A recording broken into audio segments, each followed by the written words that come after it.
Wozniak, and I'm doing Everyone Should Vote. Though some people may deny it, our country is heading downhill, and the voting citizens are watching from the sidelines.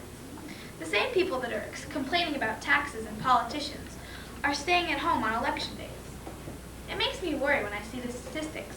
Only 49% of the voting age population voted in the last presidential election, and only 39% voted in the 1994 federal election. Do people just not care anymore? Personally, I don't think so. I think people are fed up.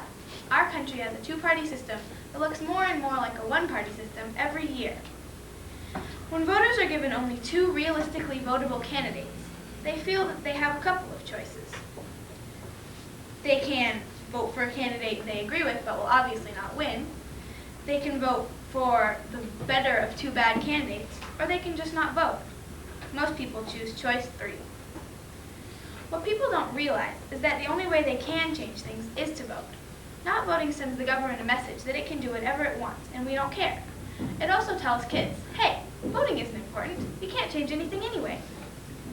We're the future, and if we don't take an active part in our government, it'll begin to look less and less like a democracy and more like a dictatorship, with a couple of very rich men at the top and millions of impoverished people at the bottom.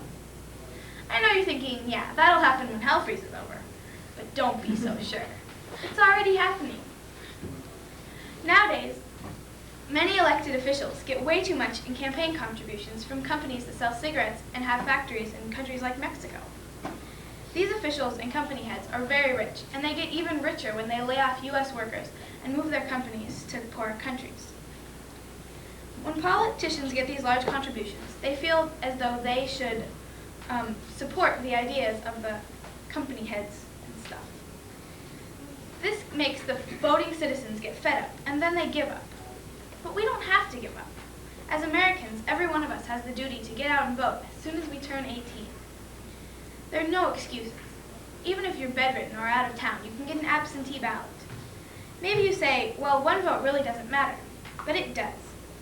If 1 or 2 Oregon citizens had decided against it in 1843, our state would have a different sort of government.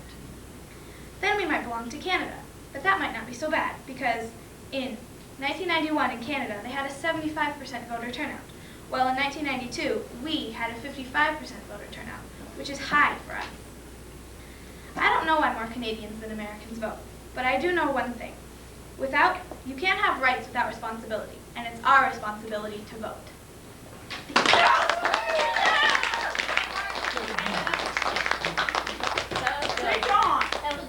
Regardless of Canada.